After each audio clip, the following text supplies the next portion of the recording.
Welcome to the Mold Matters Podcast. Whether you are looking for help recovering from mold illness or just want to learn more about creating a safe environment for your family, this podcast is the place for you. So I'm assuming that you go to the actual air returns as well, not just the registers, but the returns as well. They should be doing both. Yeah. And then what And so about the returns? Usually, you have to cut a hole. okay?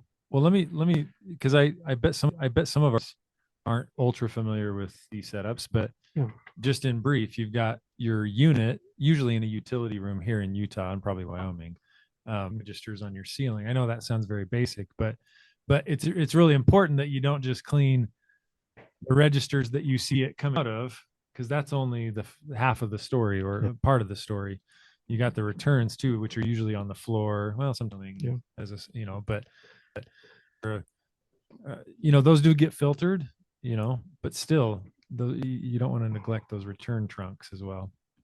Right. There's two. And in theory, that's, I would say, another thing with, as you know, I talk about building safe buildings. So is that your returns should match your supplies. The only place we don't do returns is in bathrooms and kitchens sometimes, but they should match. And yes, they're two completely different systems that would need to be cleaned separately. So lots of times what I would do when I have had it done, and I've had it done probably 5 or 6 times now in different houses that I've been in. I mean, I did the rental that we lived in recently here because it had so much construction dust in it. So one thing I'd say is go, just take a register off and put your cell phone down there and put it on flash and take a picture. Is that one of, I guess, DIY ways to do it? Well, that's one way to see what's in your ducts and to possibly be horrified. Test it. Yeah. I mean, that's not testing. That's just like, how bad does it look in there? And knowing that dust is really bad or silica is really bad. So in my case, in the new construction that we rented, I did that. And there's like a roll of tape under there in the duct. There's like all this construction garbage, somebody's can of soda or something. Yeah. And their lunch. And so, so you get stuff like that, but I could see the silica's white dust. So if you see a lot of new construction, if you see that, every time you dust and all of a sudden there's white dust is back, definitely go check your furnace system and look at the blower. But yeah, so for cleaning, you want a number one when I'm watching them clean, number one, I'm making sure I know where all the vents are. Yeah. Because they're trying to get it done quick. Yeah. So I make sure I know where they all are, and I move furniture. Like there's one here. Yeah. So what are your thoughts on the manual agitation, whether it's whips or whatever they send through those? Well, that's the other piece. Is so while it's sucking, they put in like a thing that most commonly I see it looks like it's got these rubber legs on it. They blow air out with that, and it bounces around on the ducts, and so basically knocks stuff off the duct so that the suction can pull it away. Yeah, it's pounding on it. It's really loud. Yeah. And that's why you can't use that on flex duct because you'd rip them to shreds. Yeah. So what do they do on flex duct? Do you know? Well, I would argue you should just replace them. Replace it. I would tell you because they're kind of ribbed, and so they collect dirt because they're ribbed. The people that do clean them clean is it's a relative term, So is it going to be clean enough for someone with health issues? I would say no. But can they clean them and make them a little better? There are tools that they use that have like a brush that just kind of like rotates. They try to put through. But again, a lot of these are really circuitous and have these bends and stuff that I think are that, if they're collecting stuff in the bend, I'm not sure that they can get through with all this stuff. But those are the kind of questions to ask when you're hiring a duct cleaner. Is really those inquisitive questions of, so exactly how are you going to do this? And why do you do this? And why do you do that? And if they don't know, or even if they're really confident, some of their answers seem to be not making sense, then, keep looking.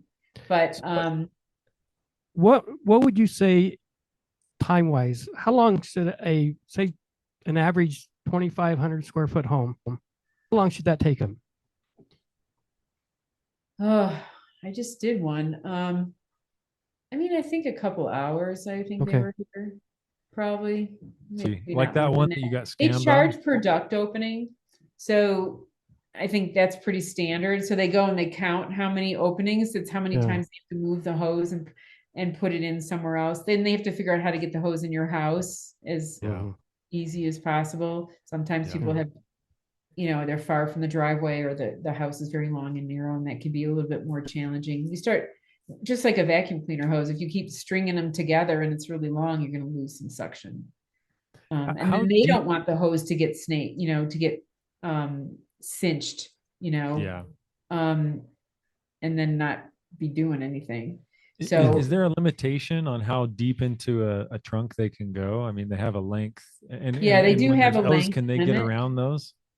Yeah, When so it's that's deep when in? sometimes especially return lines, they may have to cut a hole in the return trunk, because so they want to be in the trunk as much as possible, because each of the arms comes off of, each of the rungs comes off of the trunk. And usually there isn't an access to the trunk, because then that would take the pressure away from where you want the air going in or out. So in my experience, that's usually something that has to be managed, which is hard to do in a finished basement, for instance. Right. Sometimes you can access it close to the furnace. And that was what was in this 2020 video, was that they didn't even cut a hole. They just like taped a piece of metal like it was a patch. Oh my Underneath the word! metal, there wasn't even a hole. They didn't do it. See that. Yeah, totally can. Yeah, we cut that hole. Yeah, hole right there. Oh my know. gosh. So What about elbows? Is it difficult for the equipment to get around corners? yeah, I mean, I think they have limitations. I mean, It- and then they want to come from the other side. They Yeah. just do the best they can. There's, They do the in best they my can. case, we did it one time. Well, the house that my daughter got sick in, we were able, it was an unfinished basement, so we could actually remove some ends of some trunks and Mhm. basically look inside and Yeah. see what the other guys didn't do and the mess that they left. And but we could then, when they were done, we could do it and see, oh, well, yeah, that looks a lot better. Yeah. So, but getting down to basements again with these pipes can be kind of a tricky Yeah. thing. Yeah. Or up into attics, which is why Yeah. condos are challenging, because basically Always think about, Cheryl, is in our house, it's just my wife and myself. Kids have moved out. It's a bigger house than we need, and we have multiple rooms that we just shut off the vent and don't heat it or cool it, right? Mhm. I call those dead legs, just Yeah. stagnant air. Yeah. How do you think, as far as the health of the HVAC system, to have air not moving and circulating through those dead legs, or do you think it's not an issue? It can be an issue. That'd be a good question to ask of your like your HVAC based on your house. Yeah. So in new construction, more and more they're trying to save money, the contractors, and so we'll have all these supplies in like one major return. Right. And that does, when there isn't the equal return in supply, it actually ages your furnace and makes it, you kind of suffocates, because it wants air to blow out and it's having trouble getting it. So if you're not blowing out, but you have a lot of returns, it could be that it's unbalanced. And so it just depends on your situation and how you use it. I do it too. I mean, I'll do in the summer, we'll turn off the air conditioning in the lower level, because it all comes down here anyway, to get the push up. And then likewise, we try to get the heat down in the winter, which it doesn't want to do. But I think you have to kind of look at your situation. How much are you closing off? If it's one room, probably it's not a big deal.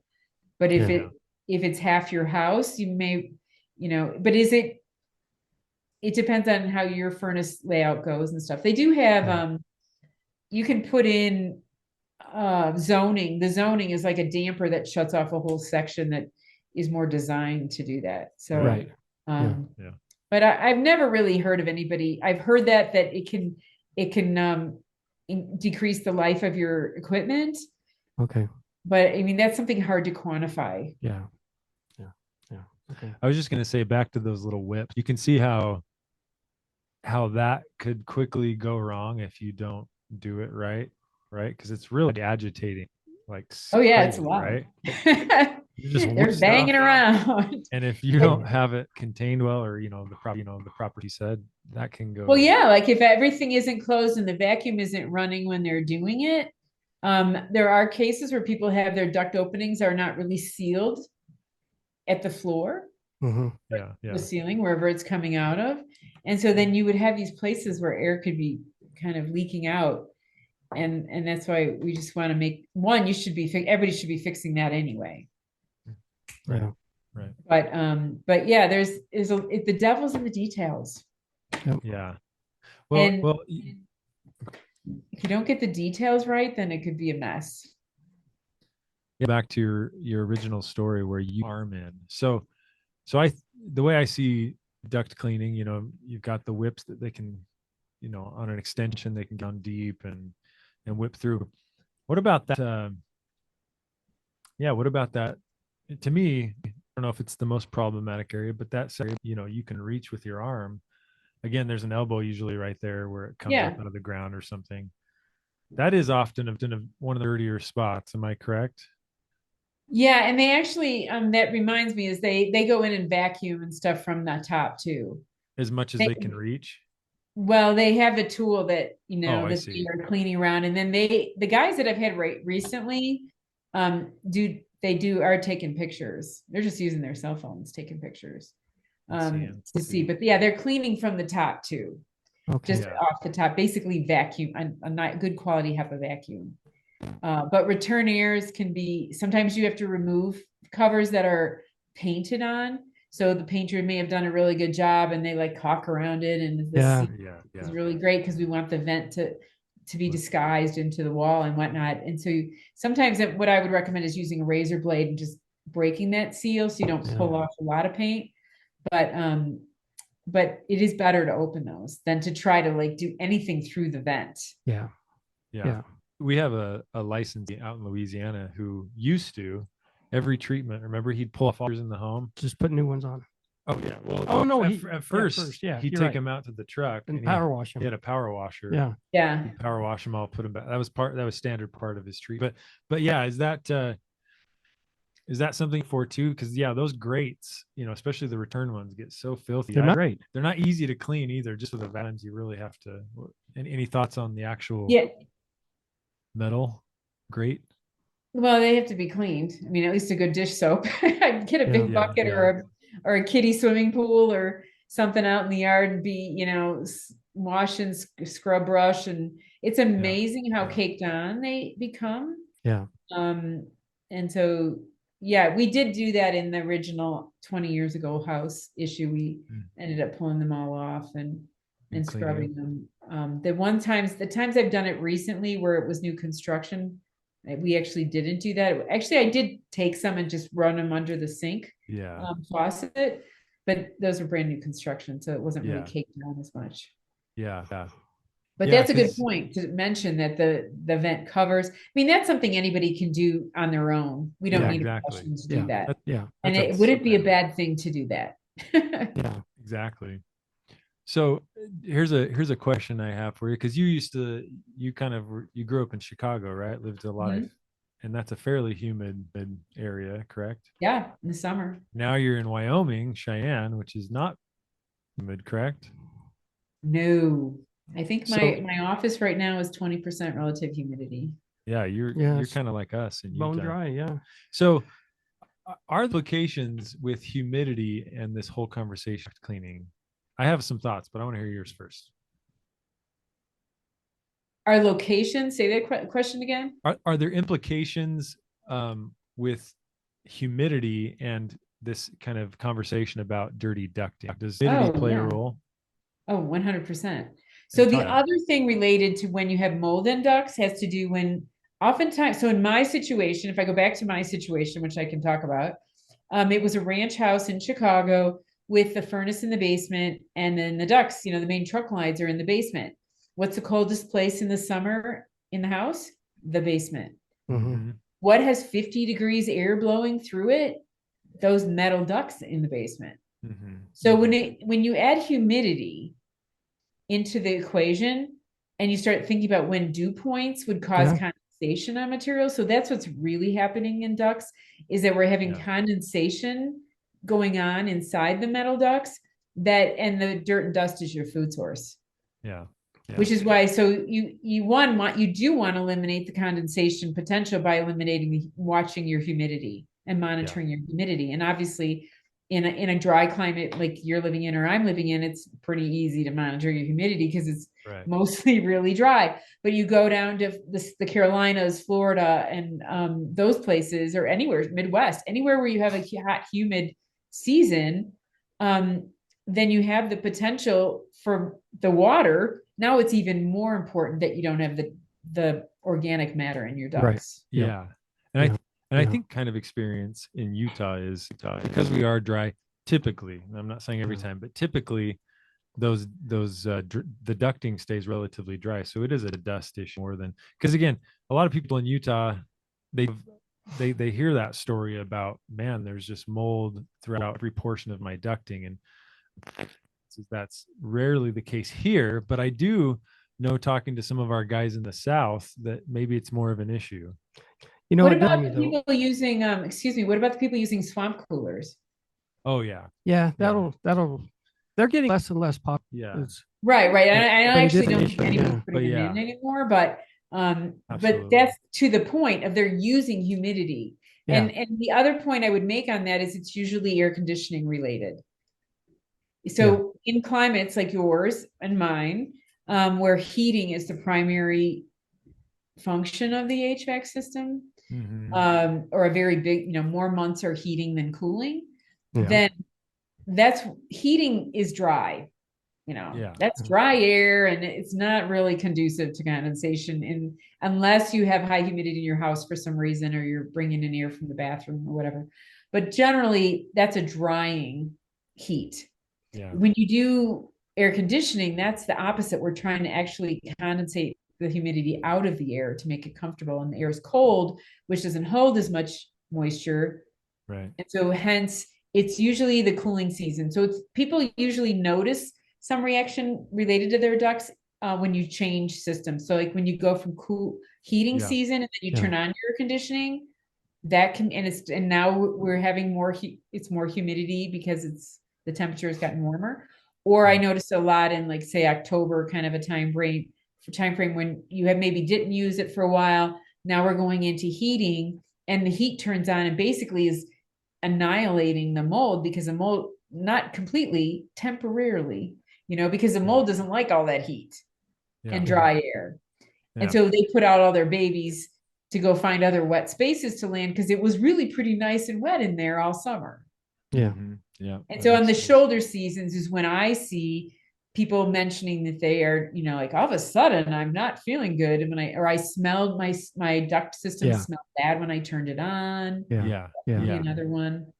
Yeah. That's a good way to turn on as well, right? You mentioned. But to your question, yes, this is why I don't live in a humid climate. Because it's so hard to manage humidity, and even ERVs and HRVs. And we talked about that a little bit before we started, that you're bringing in humidity in some of those climates where one has to question, is this really a good idea? I agree. Yep. I agree. I totally agree. We should have you back, talk about ERVs. Yeah, let's do that. HRVs. We've got some data for you. So we have. Oh, I love that. I thought it was only me, although I did find a guy in Florida that I interviewed recently. Maybe he would be a good one for you as well. That, because Florida's where they're having a lot of problems, because it's 90% plus humidity all the time. And if you just let that come in unencumbered and then rely on, like, your whole house dehumidification, you're going to end up with a mold somewhere, because the only way it really works is to dehumidify at the source.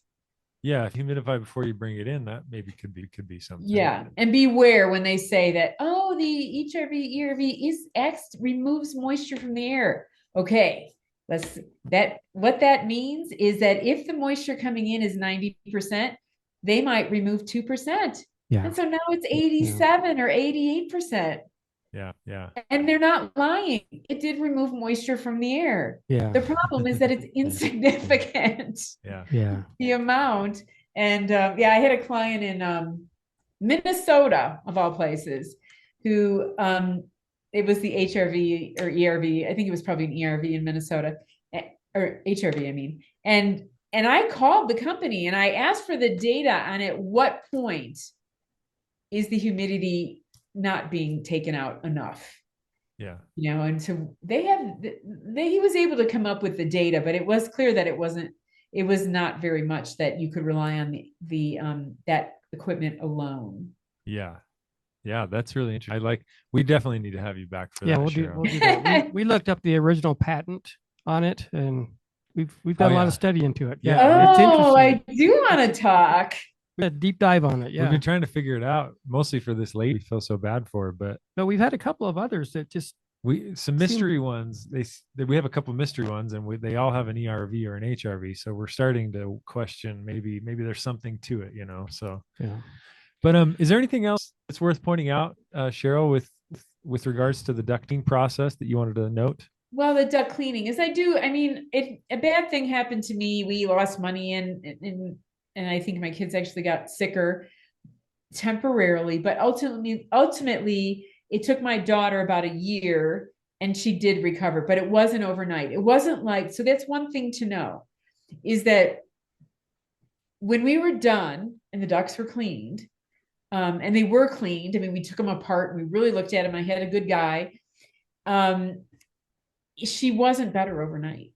Yeah. It was a very slow process where I would look back, 4 or 5, 6 months later and go, she's not using her inhaler very much. Or she hasn't missed school for headaches very much. So it was a very gradual process, just like I do think that it's a gradual process to become affected by it. Mm-hmm. You've been breathing this stuff for a long time, and now suddenly it's a tipping point and your bucket overflows. Unfortunately, I think in those situations, it's not going to be like, oh my God, it's been a week and I feel so much better. Yeah. Yeah. I actually don't think that is what happens. It didn't happen to me and my family. Yeah. So, and then there's other, there's still, what are you eating and all these other things, right. But it wasn't an overnight success. But I will say a year in, she basically didn't even carry the inhalers with her anymore. And then she's 29 now and has never had asthma since. Oh, good. So that makes me question, how many kids out there with asthma, is it something that's fixable? Yeah. I think a crazy high percentage is. I really do. I mean, from my experience, the dust is a huge element in the silicon, or call it the silica. Yeah, silica. Now that's a sub 5 micron particle, right? I mean, that's well, it's the rock. It's like a rock.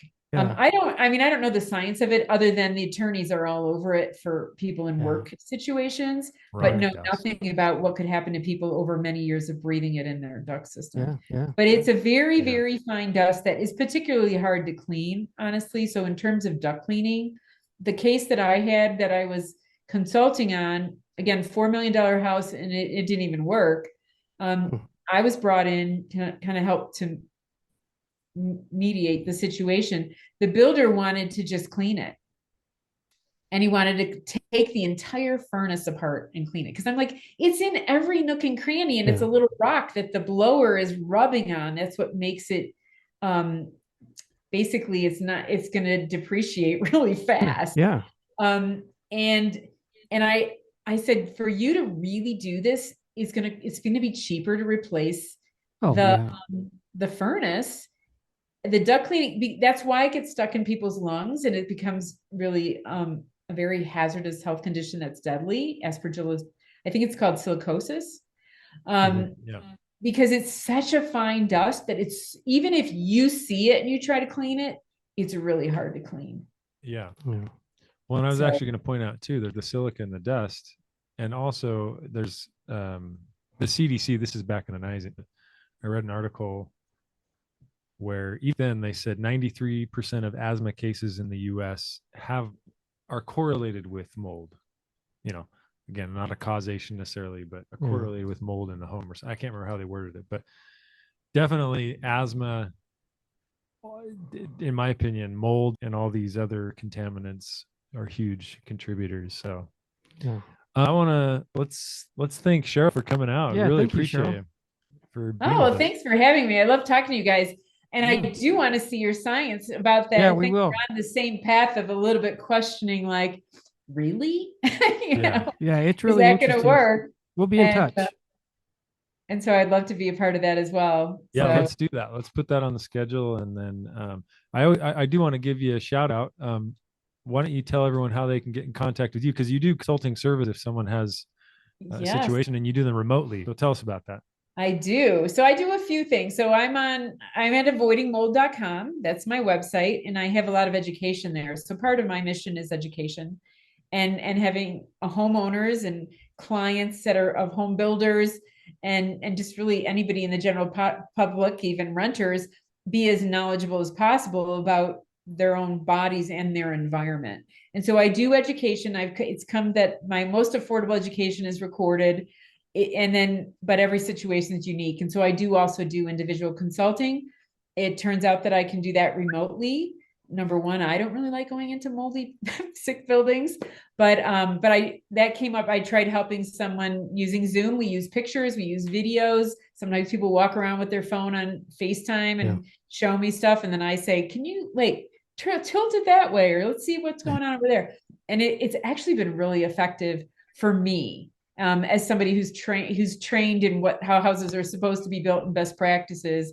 And so I can point those things out. And then I'm always trying to help people find the root cause of, because we can fix stuff all we want, but if we don't fix why it happened, then it tends to come back. And so, but we can all see a lot of this stuff. And my only disclaimer on that is that once you see this stuff, you're going to see it everywhere. That is true. I drive my wife crazy. Yeah. My husband too. So I make videos. I'm on Instagram, Cheryl Ciecko Architect. I'm on Facebook. On my public page is Cheryl Ciecko Architect also. I'm also on YouTube, same name. And we'll be driving, stopping at a gas station, and we want to get somewhere. And I'm like, wait, I got to make a video.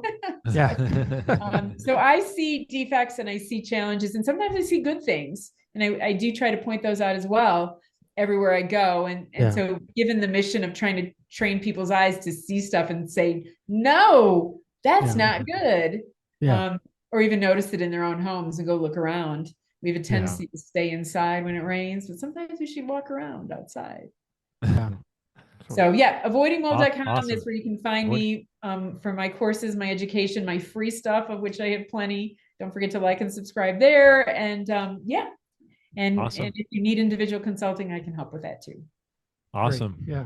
Awesome. Thank you, Cheryl. Thank you so much, Cheryl. Have a great day. And to all our listeners, and until next time. Bye. Thank you. Thanks, Cheryl. Bye. Thanks, Cheryl. Thanks for listening to the Mold Matters podcast. Be sure to subscribe for more in-depth information on mold illness and recovery.